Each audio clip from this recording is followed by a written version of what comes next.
अस्सलाम वालेकुम day students, मैं हूं काशिफ तनवीर और डिड मीडिया यूट्यूब चैनल पर हम आपको खुशामदीद कहते हैं। लेक्चर स्टार्ट करने से पहले आप लोगों से एक छोटी सी रिक्वेस्ट है कि अगर अभी तक आप लोगों ने हमारे चैनल को सब्सक्राइब नहीं किया तो इसे सब्सक्राइब कर लें और साथ में लगे हुए बेल आइकन को भी प्रेस कर लें ताकि हर नई आने वाली वीडियो का नोटिफिकेशन आप लोगों को बर वक्त तौर पर मिल सके। चलें स्ट्रेट में हम अपने टॉपिक की तरफ आते हैं। टॉपिक स्टार्ट करने से पहले आप लोगों से लास्ट लेक्चर की एंडिंग को थोड़ा सा आप लोगों के जहन में होना चाहिए ताकि उससे हमें ज़्यादा अच्छे तरीके से नेक्स्ट जो हमारा टॉपिक है उसको समझने में आसानी हो जाएगी। लास्ट लेक्चर में हमने देखा था कि किस तरीके से सेकंड बीबीसी रिपोर्ट मौलवी तमीज़ुद्दीन साहब ने और इस तरीके से पेश की थी।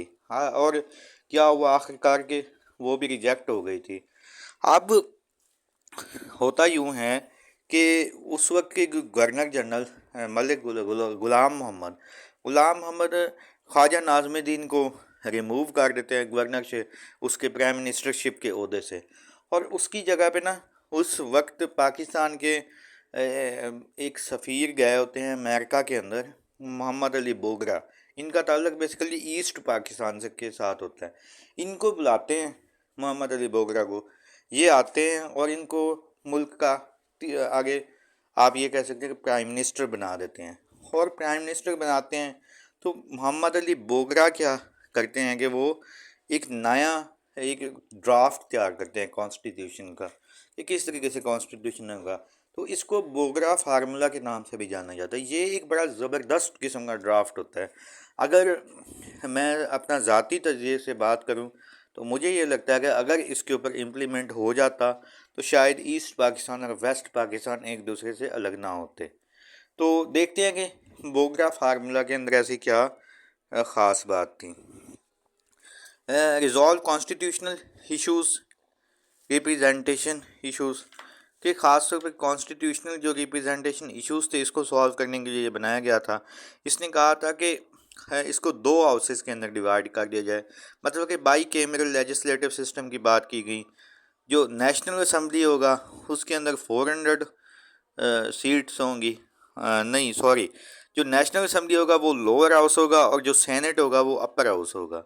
और ईस्ट पाकिस्तान को उसने कहा कि 165 सीट्स होंगी इसकी ईस्ट पाकिस्तान की नेशनल असम्बली में।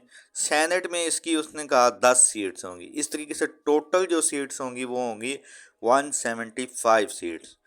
ऐसे ही वेस्ट पाकिस्तान की आबादी क्योंकि ईस्ट पाकिस्तान से कम थी, लिहाजा इसको नेशनल असम्बली में भी सीट्स भी कम मिलनी थी। उसने कहा 135 सीट्स इसको दी जाएं।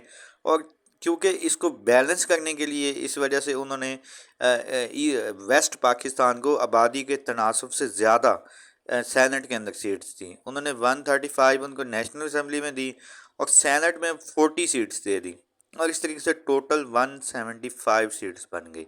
अब ईस्ट पाकिस्तान की भी पूरी अगर मैं दोनों हाउसेस की बात करूँ कंपैरेटिवली, उसकी 175 थी, वेस्ट पाकिस्तान की भी 175 थी। इसने इसकी तरीके से इसको इक्वल कर दिया।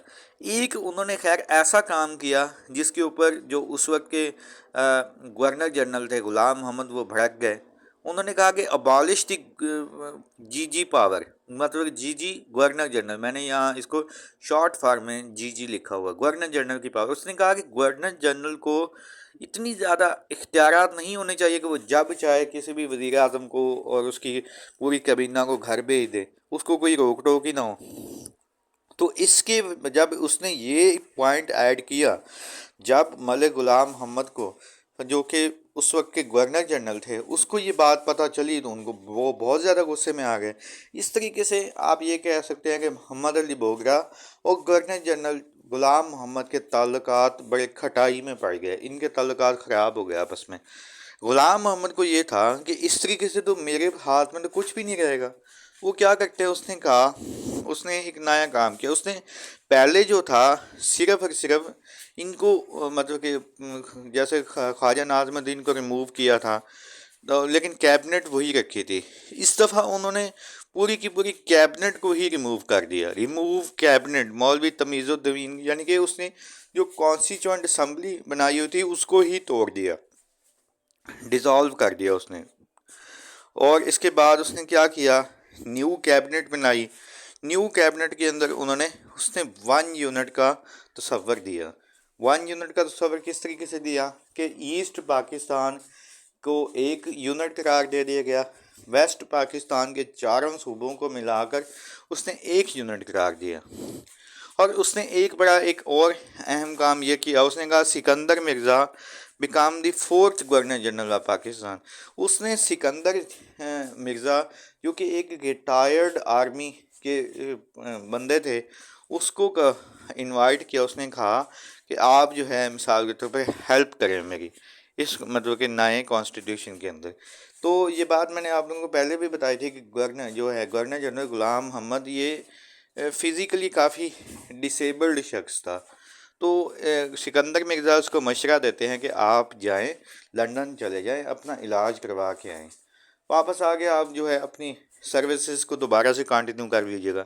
یہ اس کو واپس ادھر بھیج دیتا ہے لندن، اور پیچھے سے یہ خود ملک کا 4تھا گورنر جنرل بن جاتا ہے۔ سکندر مرزا کی بات کر رہا ہوں۔ تو ادھر سے یہ غلام محمد جب وہ واپس آنے کی بات کرتا ہے تو وہ کہتا ہے کہ اگر آپ واپس آئے تو آپ کو میں نے پھانسی لگوا دینی ہے۔ اس طریقے سے وہ واپس نہیں آتا، اور آخر کار کیا ہوتا ہے، 4تھا گورنر جنرل غلام محمد بن جاتا ہے، سکندر مرزا بن جاتا ہے۔